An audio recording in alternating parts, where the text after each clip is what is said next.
നാളെ നിനക്ക് അന്തിയുറങ്ങാനുള്ളത് 6 അടി മണ്ണല്ലേ. നാളിന്നോളം ചെയ്തതിനെല്ലാം മറുപടി അന്ന് നീ പറയേണ്ടേ.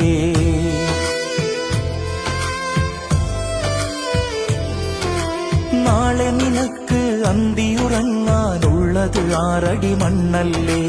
നാളിന്നോളം ചെയ്തതിനെല്ലാം മറുപടി അന്ന് നീ പറയേണ്ടേ. നിന്നെ ചതിക്കുന്ന ദുനിയാവിത് കണ്ട് മയങ്ങേണ്ട കനവാണിത്. ആരാധ്യൻ അല്ലാഹുവിൻ അവദാനം വാഴ്ത്തുനീ. അവനിലേക്കാണല്ലോ നിന്റെ മടക്കം. പിന്നെന്തിനാ നിനക്ക് കൊതി